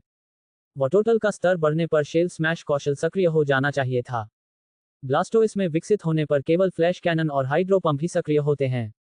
मूल रूप से, जब वोटोटल ब्लास्टोइस में विकसित होता है, तो हाइड्रो पंप कौशल निश्चित रूप से सक्रिय हो जाता है। ये ब्लास्टोइस का विशिष्ट कौशल है। चलिए वापस चलते हैं और नए शरीर से परिचित हो जाते हैं। गैरी ने ब्लास्टोइस को वापस पोके बॉल में डाल दिया और अपनी माउंटेन बाइक से पोकेमोन सेंटर के पास के सार्वजनिक क्षेत्र की ओर चल दिया। फिर उसने अपने सभी पोकेमोन को छोड़ दिया। शिज़ो, एक्सेक्यूटर, गोलबैट, ग्रोलिथ, अल्काज़म। जब पोकेमोन ने ब्लास्टोइस का अचानक विकास देखा, तो वे सभी भ्रमित दिखे। ब्लास्टोइस ने गर्व से कहा कि अपने ट्रेनर की मदद से वह आखिरकार अपने अंतिम रूप में विकसित हो गया। अब पोकेमोन रूठ नहीं रहा था। आखिरकार गैरी के पोकेमोन थे। अगर वे विकसित हो सकते थे, तो वह उन्हें जितनी जल्दी हो सके विकसित करने की कोशिश करेगा। गैरी के पास वर्तमान में जितने भी पोकेमोन हैं, उनमें से केवल गोलबाट और ग्रोलिथ ही अभी तक विकसित नहीं हुए हैं। फिलहाल अपर्याप्त घनिष्ठता के कारण गोलबाट का विकास नहीं हो सकता। ग्रोलिथ को पहले से विकसित होने की आवश्यकता नहीं है। गोलबाट और ग्रोलिथ ने ब्लास्टोइस की ओर देखा और तीनों मूल भाइयों में से एक पल भर में गायब हो गया। ठीक है, चलिए दोपहर का ट्रेनिंग शुरू करते हैं। स्किज़ोर, तुम ब्लास्टोइस के साथ ट्रेनिंग लेने आओ और ब्लास्टोइस को उसके वर्तमान शरीर से परिचित होने में मदद करो, गैरी ने कहा। गैरी ने आज जिम को चुनौती देने की योजना नहीं बनाई थी। आखिरकार ब्लास्टोइस ने अभी अभी विकास किया था। वोटोटल और स्क्विर्टल के समय की तुलना में ब्लास्टोइस के शरीर का आकार काफी बदल गया था। मुख्य रूप से यह अधिक भारी हो गया था और हमले के लिए 2 और तोपें जोड़ी गई थीं। जिम में होने वाली लड़ाई से पहले उसे अभी भी इससे परिचित होना बाकी था। पोकेमोन ने माचो ब्रेस पहना और अपने कौशल को निखारने के लिए दौड़ पड़े। ब्लास्टोइस और सिज़ोर वहीं खड़े रहे। ब्लास्टोइस, तुम अपने कवच पर लगी तोपों से पहले हमला करो। स्किज़ोर, डबल टीम को निशाना बनाओ और ब्लास्टोइस को गोली चलाने दो, गैरी ने आदेश दिया। स्किज़ोर, ब्लास्टोइस। दोनों पोकेमोन ने सिर हिलाया और स्किज़ोर ने तुरंत ब्लास्टोइस से दूरी बना ली और डबल टीम का इस्तेमाल किया। ब्लास्टोइस ने तुरंत अपने गोले पर लगी तोपों की स्टेटस को समायोजित किया और तोपों से लगातार पानी के गोले दागे गए। Whoosh whoosh whoosh. पानी की गेंद ने अपनी उड़ान के दौरान हवा को चीरने जैसी आवाज की और जमीन पर गिरने पर बैंग की आवाज हुई, जिससे चारों ओर पानी फैल गया। ये ब्लास्टोइस की वाटर गन स्किल थी, लेकिन इसकी शक्ति एक छोटे हाइड्रो पंप के बराबर थी। तोप मिलने के बाद तोप के साथ इस्तेमाल होने वाली पानी आधारित स्किल्स की शक्ति लगभग दोगुनी हो गई। हालांकि निशाना थोड़ा चूक गया। सिज़ोर का शैडो क्लोन अभी तक हिला भी नहीं था, लेकिन पानी का गोला चूक गया। ब्लास्टोइस को भी शर्मिंदगी महसूस हुई। सिज़ोर का क्लोन हिला तक नहीं और उसने उस पर हमला भी नहीं किया। ये बहुत शर्मनाक था। कोई बात नहीं, तुम अभी विकसित हुए हो। तोप चलाने में अकुशल होना सामान्य बात है। अभ्यास करते रहो, तुम जल्द ही इसमें महारत हासिल कर लोगे, गैरी ने दिलासा दिया। ब्लास्टोइस की निशाना लगाने की क्षमता बुरी नहीं है। आखिरकार इसे स्क्विर्टल और वोटोटल के समय में ट्रेनिंग मिला था और अब यह अपने विकसित शरीर से पूरी तरह परिचित नहीं हो पाया है। महज 1 घंटे के ट्रेनिंग के बाद ब्लास्टोइस तोप से हमला करना सीख गया और उसकी मारक क्षमता सामान्य हो गई। उसने हाइड्रो पंप कौशल का भी प्रयोग किया और उसमें निपुण हो गया। उसके बाद गैरी ने ब्लास्टोइस से ट्रेनिंग रोककर शारीरिक ट्रेनिंग शुरू करने को कहा। ब्लास्टोइस के लिए यह मुश्किल था। विकास के बाद ब्लास्टोइस का शरीर काफी भारी हो गया था और पहले की तरह लचीला नहीं रहा था। उसकी स्पीड न तो तेज थी और न ही धीमी, लेकिन वह रैपिड स्पिन का उपयोग करके चल सकता था और उसकी स्पीड बुरी नहीं थी। गैरी जानता था कि स्क्विर्टल को भविष्य में इस दुविधा का सामना करना पड़ेगा, इसलिए स्क्विर्टल द्वारा रैपिड स्पिन कौशल में महारत हासिल करने के बाद सुबह के प्रदर्शन ट्रेनिंग में स्क्विर्टल को अपने खोल में सिकुड़ने और रैपिड स्पिन के साथ दौड़ने देना शामिल था। हालांकि ब्लास्टोइस की स्पीड धीमी थी, फिर भी यह फुर्ती से चल सकता था और विकास के बाद ब्लास्टोइस की रक्षा क्षमता में सुधार हुआ और तत्वों पर इसका नियंत्रण अधिक परिष्कृत हो गया, जिससे ये रक्षा के लिए पानी के प्रवाह वाला रैपिड स्पिन बना सकता था। ठीक है, अब सब लोग आराम कर सकते हैं। 4 बजे गैरी ने ट्रेनिंग रोक दिया। ब्लास्टोइस की ट्रेनिंग में स्पीड ठीक है, लेकिन गैरी जिम में उसे चुनौती देने की जल्दी में नहीं है। वह ब्लास्टोइस को शरीर से परिचित होने के लिए 2 और दिन देने की योजना बना रहा है। 2 दिन बाद गैरी की Pokemon team. Blastoise LV36-37, Exeggutor LV26-28, Scizor LV30-31, Golbat LV25-27, Alakazam LV20-23, Growlithe LV12-15। Gary के सभी पोकेमोन में थोड़ा सुधार हुआ है और ग्रोलिथ की सुधार की स्पीड सबसे तेज है क्योंकि उसका स्तर कम है। पोकेमोन का स्तर 30 तक पहुंचने के बाद स्किज़ोर को 30 से 31 तक पहुंचने में लगभग एक सप्ताह का समय लगता है। सुधार की स्पीड काफी धीमी है, जो पोकेमोन की क्षमता से संबंधित है। निश्चित रूप से पोकेमोन की क्षमता का संबंध लेवल वृद्धि की स्पीड से भी है। गैरी ने अपने पोकेमोन की एट्रीब्यूटों को देखा। सैफ्रॉन सिटी में स्किज़ोर को लेवल 30 पर पदोन्नत किया गया और कल वह लेवल 31 पर पहुंच गया, जिसमें कुल 10 दिन लगे। स्टोन ब्रिज सिटी में ब्लास्टोइस को लेवल 36 पर प्रमोट किया गया। 3 दिन की ट्रेनिंग के बाद ही उसका लेवल बढ़ गया। ये ट्रेनिंग के तरीके की समस्या नहीं है, बल्कि पोकेमोन की अपनी क्षमता की कमी है। उच्च क्षमता वाले पोकेमोन की यही खासियत है। न केवल उनकी लेवल लिमिट ऊंची होती है, बल्कि लेवल बढ़ने की स्पीड भी बहुत तेज होती है। इसलिए शुरुआती चरण में ट्रेनर द्वारा कम क्षमता वाले पोकेमोन का प्रजनन करना कोई मायने नहीं रखता। जब तक आप उच्च क्षमता वाले पोकेमोन को पकड़ सकते हैं, आप उसे थोड़े समय में ही एक टीम के स्तर तक प्रशिक्षित कर सकते हैं। गैरी का मानना है कि इंडिगो पठार सम्मेलन से पहले ब्लास्टोइस का स्तर संभवतः 50 और 60 के बीच होगा। इंडिगो पठार सम्मेलन में ये स्तर निश्चित रूप से बहुत ऊंचा माना जाएगा। इंडिगो पठार सम्मेलन के दौरान ऐश का चार्जर भी लगभग 40वें स्तर का ही था। गैरी के ब्लास्टोइस में न केवल चैंपियन बनने की क्षमता है, बल्कि वह चीनी का आदी भी है। अगर ऐश का चार्जर उससे लेवल में आगे निकल जाता है, तो गैरी को ट्रेनर बनना छोड़ देना चाहिए। गैरी, अब जाने का समय हो गया है, सबरीना ने कहा। ठीक है, चलते हैं। गैरी सोफे से उठा और सबरीना के पीछे पीछे पोकेमोन सेंटर से बाहर निकलकर स्टोन ब्रिज जिम की ओर चल दिया। योजक चिन्ह, योजक चिन्ह, योजक चिन्ह। स्टोन ब्रिज जिम के प्रवेश द्वार पर एक सुंदर पुरुष और एक खूबसूरत महिला यहां आए, और सुंदर पुरुष ने आगे बढ़कर दरवाजे के बगल में लगी घंटी दबा दी। कुछ देर बाद एक लड़का दरवाजा खोलने आया और उसने दरवाजे पर 2 लोगों को देखा और सोचने लगा, क्या आप दोनों जिम को चुनौती देने आए हैं? नहीं, मैं यहाँ जिम को चुनौती देने आया हूँ, और वह मेरी साथी है, गैरी ने समझाया। हाँ, ऐसा है, लेकिन हमारे जिम को चुनौती देने के लिए कुछ शर्तें हैं। चुनौती देने के योग्य होने से पहले आपके पास 2 बैज होने चाहिए, लड़के ने याद दिलाया। गैरी ने कोई जवाब नहीं दिया, बल्कि अपनी जेब से एक नारंगी रंग का बैज बॉक्स निकाला और उसे खोला, जिसमें 4 बैज थे। 4 बैज? लगता है तुम काफी ताकतवर हो, मेरे साथ आओ। लड़का हैरान तो हुआ, लेकिन उसने बेपरवाही का नाटक किया और गैरी और सबरीना को जिम में ले गया। जब वे जिम में बने युद्ध स्थल पर पहुंचे, तो मालिक लीमू पहले से ही उस स्थान के अंत में उनका इंतजार कर रहे थे।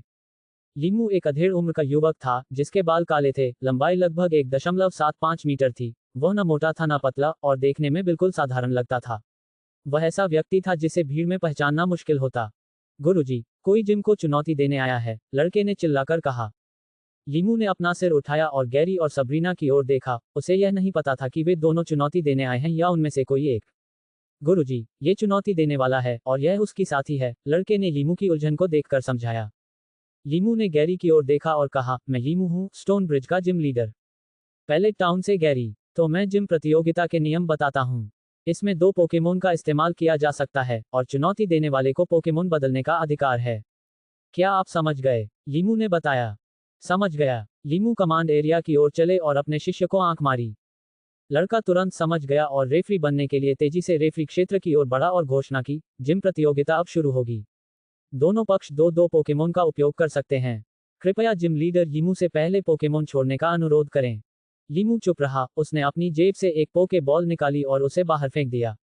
महान म्याऊं। जिम में बिल्ली की तीखी गुर्राहट गूंज उठी। एक आकर्षक फारसी बिल्ली प्रकट हुई। बैककोट बैककोट बैककोट। LV28 फारसी जिम। बैककोट बैककोट बैककोट। ये स्टोन ब्रिज जिम वाकई साधारण नहीं है। पहला पोकेमोन लेवल 28 का है, और दूसरा पोकेमोन बिना देखे ही लेवल 30 से ऊपर का है। हालांकि लीमू की ताकत अत्यधिक नहीं है, और यह अभी भी नियंत्रणीय सीमा के भीतर है। स्किज़ोर, अब ये तुम्हारे हाथ में है। गैरी ने पोके बॉल फेंकी। महान। स्किज़ोर प्रकट हुआ और ठंडी आंखों से पशियन को घूरने लगा। स्किज़ोर, ये तो वाकई बहुत दुर्लभ है, लीमू ने मन ही मन सोचा।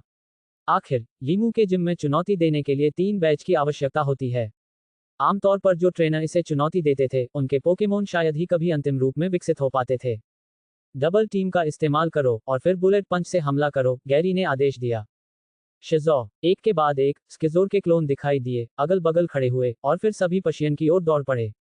Power GeM. लीमू ने अपना हाथ क्षैतिज रूप से हिलाया और एक आदेश जारी किया। म्याऊं। फारसी के सिर पर स्थित लाल रत्न से लाल चमक निकली, और लाल ऊर्जा रत्न हवा में संघनित होकर आगे की ओर तेजी से बढ़े।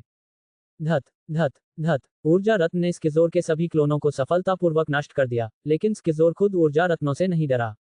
उसने बुलेट पंच का इस्तेमाल करके रत्नों को चकनाचूर कर दिया और पशियन की ओर तेजी से बढ़ता रहा। पशियन ने तुरंत प्रतिक्रिया करते हुए स्किज़ोर के हमले से बचने के लिए एक ऊंची कलाबाजी मारी। उसी समय, घूमते हुए, उसने अपने मुंह के सामने एक जल तरंग उत्पन्न की और उसे छोड़ दिया। टकराना। स्किज़ोर को उम्मीद नहीं थी कि पशियन हवा में हमला करने में सक्षम होगा और वह तुरंत पानी के गोले से टकरा गया, लेकिन इसका प्रभाव ज्यादा नहीं था। गैरी को कोई फर्क नहीं पड़ा। ये तो बस एक जल तरंग थी, जिससे ज्यादा नुकसान नहीं हुआ। उसने तुरंत आदेश दिया, फुर्ती। आयोजन स्थल पर एक लाल आकृति प्रकट हुई और गायब हो गई, और यहां तक कि फारसी भी मुश्किल से सिज़ोर का निशान पकड़ सका। पानी की पल्स का इस्तेमाल करके जमीन पर हमला करो। लीमू के पास स्वाभाविक रूप से इस स्टेटस से निपटने का एक तरीका था। म्याऊं। फारसी सेना ने जल की एक संघनित गेंद को जमीन पर दागा। पानी की गेंद जमीन से टकराए और तुरंत एक लहर की तरह फैल गई। अंदर जाओ और बुलेट पंच का इस्तेमाल करो, गैरी चिल्लाया।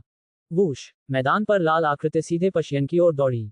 तेज स्टील की ऊर्जा ने पानी की लहर में एक छेद कर दिया। स्किज़ोर सफलतापूर्वक पशियन के पास पहुंचा और लगातार बुलेट पंच करता रहा।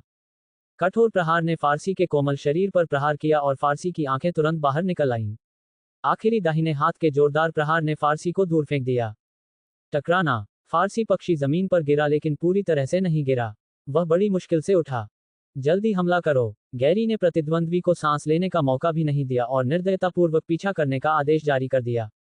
शिज़ो। स्किज़ोर की पीठ पर लगा स्टील विंग कांप उठा और वह तेजी से आगे बढ़ा, अपने पीछे एक सफेद रोशनी छोड़ता हुआ। काट दो। लीमू ने भी तुरंत आदेश दिया। लेकिन पशियन बुरी तरह घायल हो गया था। जैसे ही उसने अपना पंजा उठाया, उसे अपने शरीर में तेज दर्द महसूस हुआ और बड़ी मुश्किल से जुटाई गई उसकी सारी ताकत अचानक गायब हो गई। टकराना। स्किज़ोर ने अपने मजबूत शरीर का इस्तेमाल करके पशियन को नॉकआउट कर दिया। म्याऊं।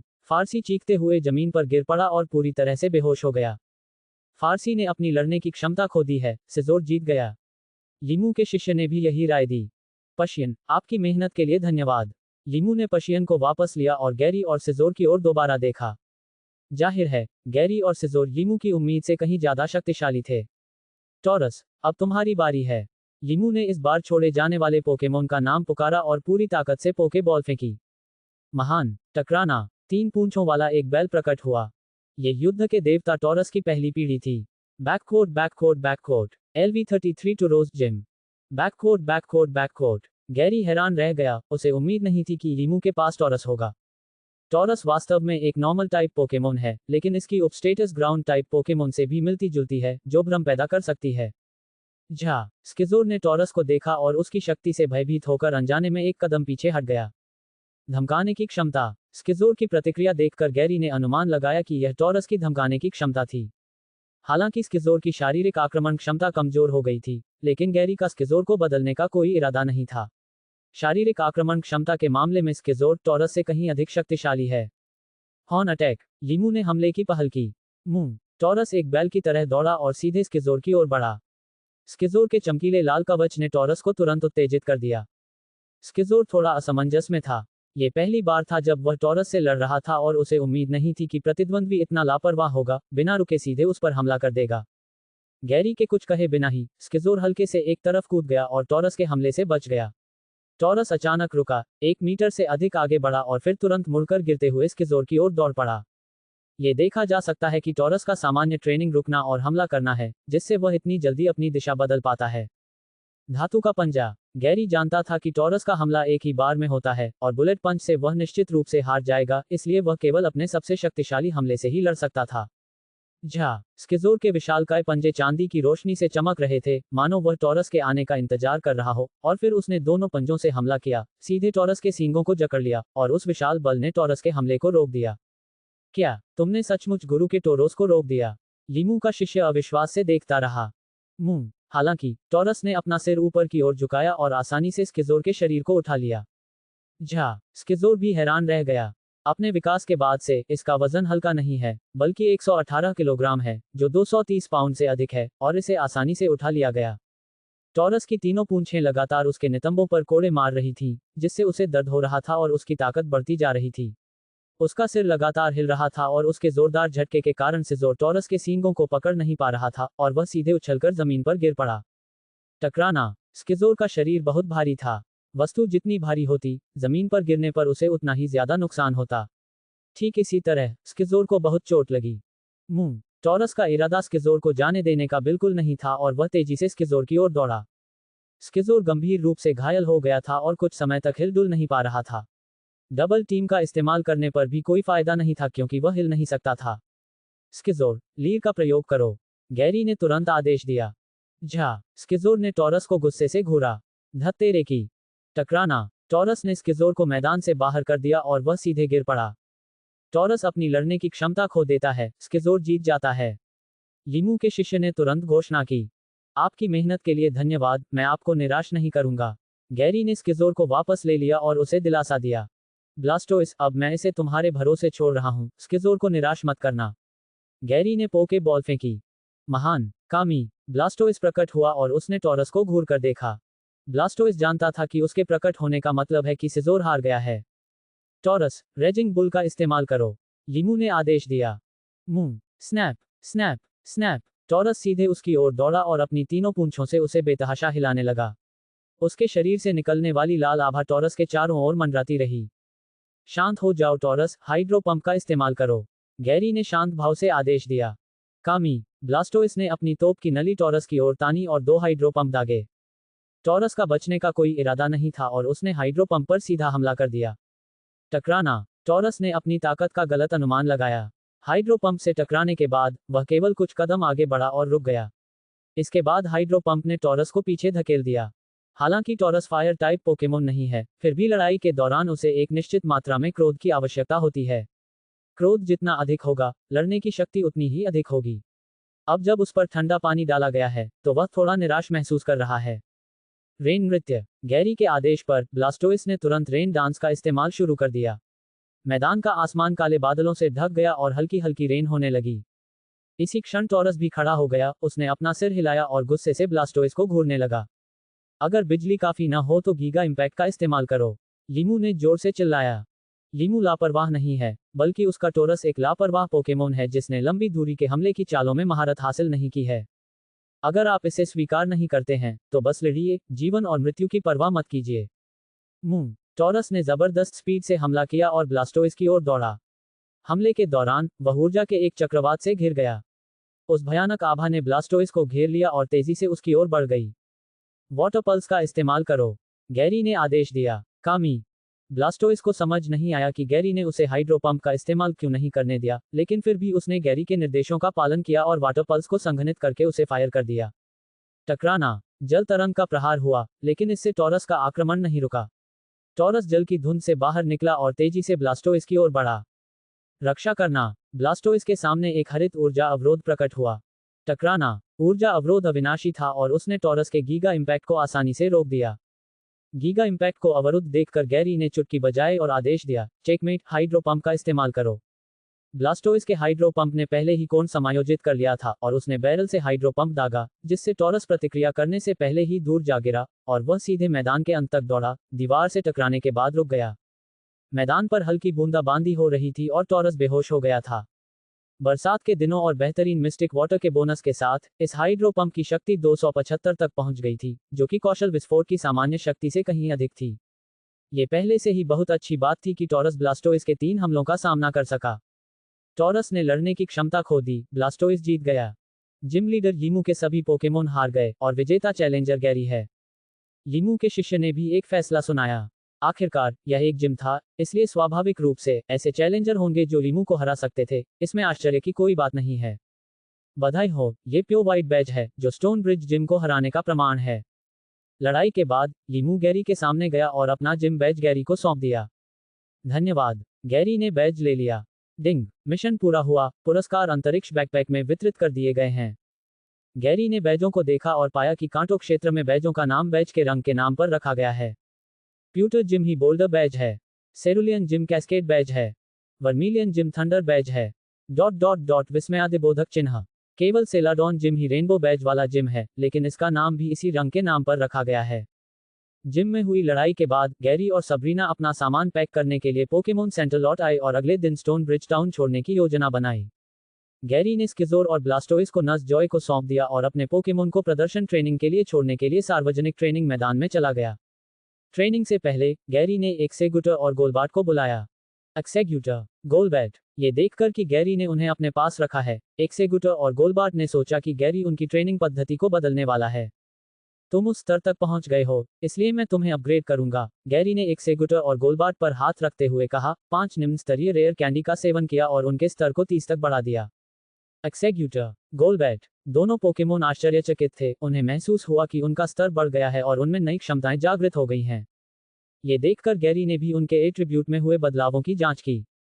बैककोड पोकेमोन एक्सेक्यूटर एट्रीब्यूट घास मानसिक स्तर 30 संभावित अर्धकुलीन क्षमता क्लोरोफिल कौशल अवशोषण सम्मोहन परावर्तन लीच सीड भ्रम एग बॉम्ब बुलेट सीड। शिक्षक का कौशल स्वप्न भक्षक घनिष्ठता 240 अधिकतम मान 255। बैककोड पोकेमोन गोलबैट एट्रीब्यूट विष उड़ने की क्षमता स्तर 30 संभावित जिम क्षमता घुसपैठिया हमला करने के लिए प्रतिद्वंदी की बाधा या विकल्प को भेद सकता है। कौशल अवशोषण सुपरसोनिक क्रूर नजर विषैले दांत क्रॉस विष वायुकट। घनिष्ठता 170 अधिकतम मान 255। बैककोड एक्सेक्यूटर और गोलबार्ट फेटशाली हैं। वे लेवल 30 पर पहुंच गए हैं और दोनों ने नए कौशल विकसित कर लिए हैं।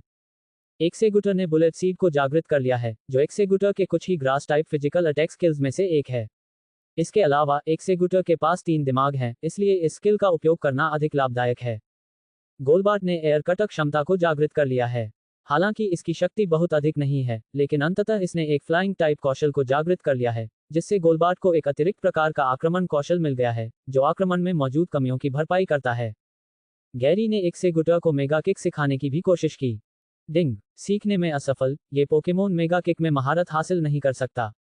जब गैरी ने सिस्टम से यह सूचना सुनी कि लर्निंग विफल हो गई है, तो वह थोड़ा हैरान रह गया।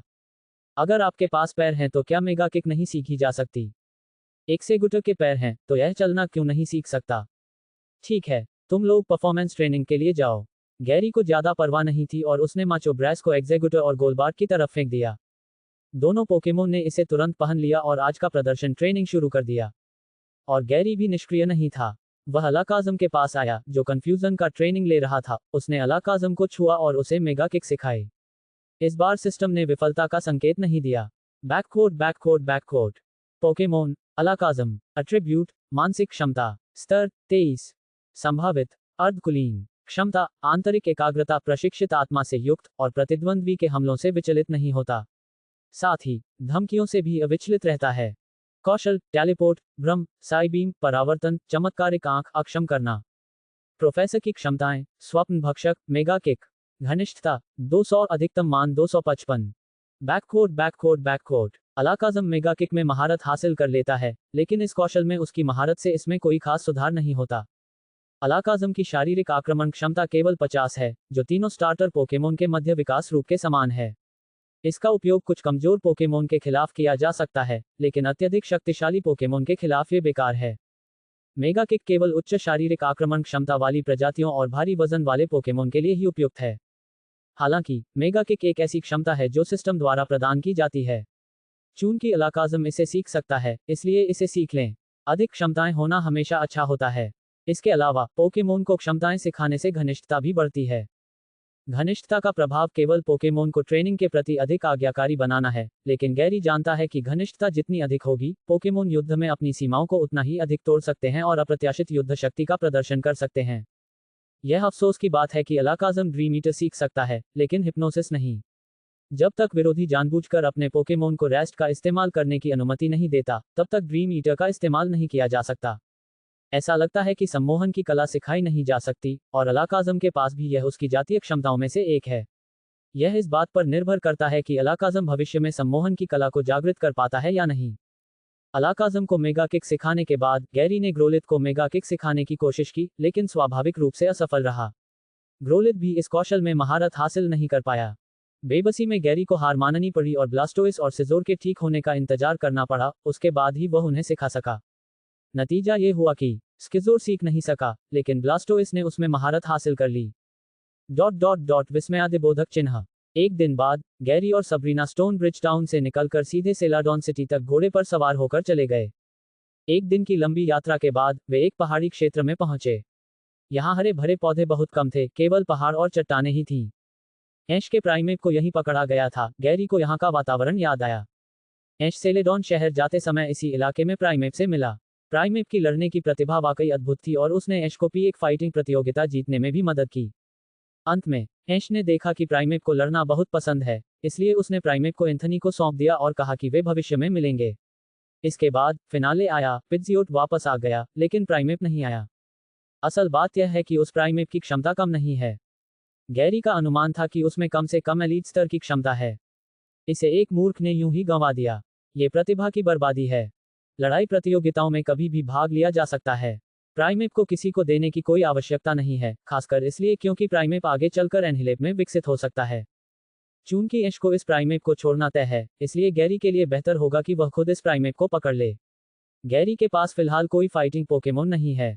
समयरेखा के अनुसार प्राइमेप का अभी तक विकास नहीं हुआ है। यह अभी एक मन की ही है और आमतौर पर पहाड़ी रास्तों पर चलता है। इसके अलावा यह मन की लोगों से डरता नहीं है। वह ऐश और अन्य लोगों द्वारा दिए गए चावल के गोले भी स्वीकार कर लेता है। उसे अक्सर राहगीरों से खाना मिल जाता है, इसलिए वह लोगों से नहीं डरता।